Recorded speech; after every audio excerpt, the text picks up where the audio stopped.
जय जगन्नाथ दर्शक बंधु समस्त मो भूमिष्ठ प्रणाम जनाऊँगी। आज आम ये भिडियो आज आम जापर जे ना मो माटी माटी कौन ए माटी आमको कौन देती मो माटी कहले आम कौन बुझा ना जन्म कला माटी अर्थात जन्मभूमि जन्मभूमि प्रति आम जदि अवहेला करवा आम कि प्रकार दंड आम पाइबा ए विषय मुझे तुम मानक आज एक प्रेरणा एक उपदेश तुमको देमी समस्ते मन देखी शुणव एवं शेष को एक मीमांसार न्याय गोटे मुझे तुमको उपदेश देमी ताकू मानिले देख तुम्हें हसवा संगे संगे ए देश हसब ए देश हसवा संगे संगे सारा विश्व हसब ना निसंदेह। प्रथम आज टॉपिक रे मीमांसा हम ना कौन ना जन्मभूमि माटी जन्म मातृभाषा आउची मातृभूमि ए दुईटा को जी भूली जाए से क्यों प्रकार दंड पाई थाए। आमे समस्ते जानिचंती आमे माँ पेटर जन्म हेले माँ उदर जन्म है जिते भूमिष्ठ हेले आमे कुआ कुआ राब देकी ए माटी माँ उपरे पड़े ए गाँव पानी पवन आमे समस्ते बहुत भल गोटे मनीष हेले कि इन फ्यूचर भविष्य में कौन करती ना जन्म कला माटी के आम भूली जाती कौट जा देश विदेश में कौन करती घर द्वार करके आम रुहती एला प्रत्येक मनीष या करती किछि किछि मनीष अच्छा एभला करती ना आउ 90% मनीष समाज रे निज गाँ को भूली जाइकी सी कौन करती अन्य आड़े जाकि घर द्वार करके कीर्ति सियाड़े देखी जाती कि मो कहया कथा भूगोल पुथी पछे मो गाँ ना न थाउ तथापि मो गाँटा हूँ मो महान कहीं ए गाँ माटी मत जन्म देछि ए माटी आमे बहुत बड़ मनीष होइछु पाठ पढ़ीछु एवं यही गाँ माटी पानी पवन आमे बलियान मनीष होइछु ज्ञानी होइछु शेष जो माटी आमको एते देछि से माटी का त्याग किमिति करबा केबे त्याग करि परिबा नाही। यार एक पौराणिक उदाहरण भगवान कृष्ण मध्य निज जन्म कला माटी की फेरिनी बोली विस्तीर्ण एक साम्राज्य द्वारिकापुर से जल कौन है ना ध्वंस विध्वंस हो गला या कहीं ध्वंस विध्वंस हो गला सी स्वयं तो नारायण थे किंतु तांका साम्राज्य मध्य समुद्र अंतर भितर ध्वंस विध्वंस हो गला या कारण कौन हो पारे कारण जन्म माटी की सी आ फेरीला नाही गोटे जगह जन्म होता ना से जगह को से फेरिकी से राजा है ना से जगह कीर्ति रखिला ना जो जगार से पालित होता ना से जगह से कीर्ति रखिला किंतु सी कौन कला ना समुद्र भितर भगवान श्रीकृष्ण साम्राज्य गठन कले एवं शेष गांधारी माँ का अभिशाप अनुसार से जल द्वारिकापुर नाश हो गला। मो कहबार तात्पर्य हूँ प्रत्येक मनीष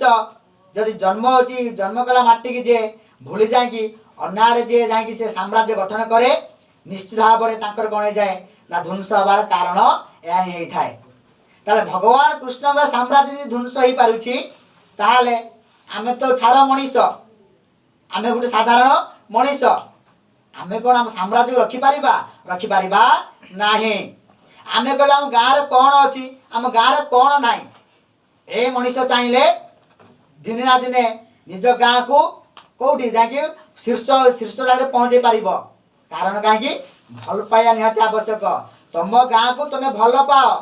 जन्मभूमि की भल पाओ देखिए तुम गाँ दिने सारा विश्व में प्रसिद्ध हो पार तुम कह केमिति विश्व में प्रसिद्ध हो पार ना केमिति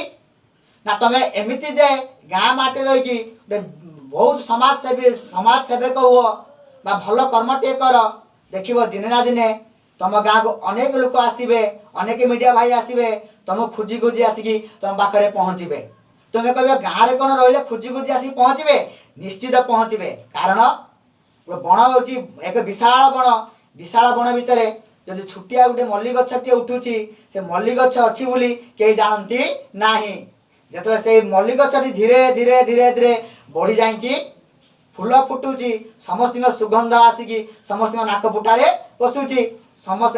यही मनीष माने आघ्राण शक्ति माने बारी बारी बारी बारी जाकि पहुँची जाती कौटी ना बनमल्ली पाखरे। मो कहबार तात्पर्य आम नाम कीर्ति जश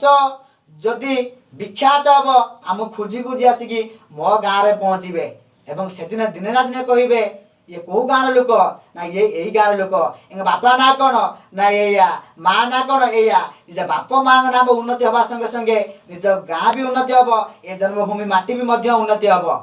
ଏବଂ ଯେଉଁ ମଣିଷ ନିଜ ମାଟିକି ନିନ୍ଦେ ସେ ମଣିଷ ହେବାର କୌଣସି ଯୋଗ୍ୟତା ନଥାଏ। ଆଉ ଗୋଟେ କଥା ପିଲାମାନେ ନା ମାତୃଭାଷା, ତାହେଲେ ମାତୃଭାଷା ଆମର ହେଉଛି ମାତୃଭାଷା ହେଉଛି ଓଡ଼ିଆ। ମୁଁ ସମସ୍ତଙ୍କୁ କୁହେ ନା ମୁଁ ଓଡ଼ିଆ, ମୋ ଭାଷା ଭାରି ବଢ଼ିଆ। ଆମେ କହିବା ଓଡ଼ିଆ ଭାଷା କ'ଣ ହେଉଛି ଅଲଗା ଆଡ଼େ କହିଲେ କ'ଣ ବୁଝିପାରିବେ? ନିଶ୍ଚିତ ଭାବରେ ହେଉଛି ବୁଝିପାରିବେ। କାହିଁକି ନା ଆମ ଭାଷାକୁ ଆମେ ଡେଭଲପ୍ କରିବା ପାଇଁ ଆମେ କେବେ ଚାହୁଁନାହାନ୍ତି। ଆମେ ଯଦି ଯାଇକି କୌଣସି ଅଲଗା ଷ୍ଟେଜ୍ରେ ଆମେ ଉତ୍କଳ ଭାଷା କଥା ହେବା, ସେ ଆଇଦର ବୁଝି ନ ପାରିବେ କିନ୍ତୁ ସେ ଜାଣିବେ ତ ତା ମାତୃଭାଷାରେ ସେ କଥା ହେଉଛନ୍ତି। ଏବଂ ଗୋଟିଏ ଲୋକ ଯଦି ମାତୃଭାଷା ଯାଇକି ଅଲଗା ଆଡ଼େ କଥା ହେବ, ତାଙ୍କ ଦେଖା ଦେଖି ହଜାର ଲୋକ ଆମେ ଉତ୍କଳ ଲୋକ ଯାଇକି ସେ ଓଡ଼ିଆ ଭାଷାରେ କଥା ହେବ, ତାହେଲେ କାହିଁକି ଆମ ଓଡ଼ିଆ ଭାଷା ଡେଭଲପ୍ ହେବନି? ଦେଶ ବିଦେଶରେ ଦିନେ ନା ଦିନେ ଆମ ଓଡ଼ିଆ ଭାଷା ଦିନେ ନା ଦିନେ ଡେଭଲପ୍ ହେବ। ଏହିପରି ଭାବରେ ଆମର ଭାଷା, ଆମର ମାତୃଭୂମି ଏବଂ ମାତୃଭାଷାକୁ ଆମେ ଉନ୍ନତି କରିବା ପାଇଁ ଚାହିଁବା। ଯେଉଁ ଦେଶରେ ବା ଯେଉଁ ରାଜ୍ୟରେ ନିଜର ମାଟି ମା ସମ୍ମାନ ପାଇଛି ଏବଂ ନିଜର ହେଉଛି ମାତୃଭାଷା ସମ୍ମାନ ପାଇଛି ଏବଂ ଦେଖିବ ହେଉଛି ତମ ସମ୍ମାନ ତମ ହାତକୁ ସେ ନିଶ୍ଚିତ ଭାବରେ ଫେରି ଆସିବ। କିନ୍ତୁ ଆମେ କ'ଣ କରନ୍ତି? ଦୁଃଖର ଘଟଣା, ଆମେ ଟ୍ରେନ୍ ଯାଆନ୍ତି, ଆମ ଓଡ଼ିଆ ଭାଇମାନେ ଟ୍ରେନ୍ ଯାଆନ୍ତି, ଟ୍ରେନ୍ ଯାଉ ଯାଉ ସେ କଥା ହୁଅନ୍ତି ଯେ ନିଜ ଭାଷାରେ ନ କଥା ହେଇକି ପରସ୍ପର ଭିତରେ କଥା ହେଉଥିବେ ହିନ୍ଦୀ ଭାଷାରେ, ବଙ୍ଗାଳୀ ଭାଷାରେ। କି ମୋ ଭାଷା ନାହିଁ କି? ମୋ ମାତୃଭାଷା ଅଛି, ମୋ ଓଡ଼ିଆ ଭଳି ମାତୃଭାଷା ଅଛି, ମୁଁ ସେଇ ବିଷୟରେ କଥା ହେମି। କିନ୍ତୁ ଆମେ କ'ଣ କରନ୍ତି? ଆମେ ସେ ମାତୃଭାଷାରେ କଥା ନ ହେଇକି ଆମେ ଅଲଗା ଭାଷାରେ କଥା ହୁଅନ୍ତି। ଆଉ ଦର୍ଶକ ବନ୍ଧୁମାନେ ଏଇ ଭିଡ଼ିଓରେ ଏଇଠି ମାନେ ହେଉଛି ଟପିକ୍ ରହିଲା। ଆଉ ଅଲଗା ଭିଡ଼ିଓରେ ମୁଁ ଅଲଗା ହେଉଛି ବିଷୟ ନେଇକି ପୁଣି ତମ ନିକଟକୁ ଫେରିବି। Pretty lies, look me in the face, tell me that you love me, even if it's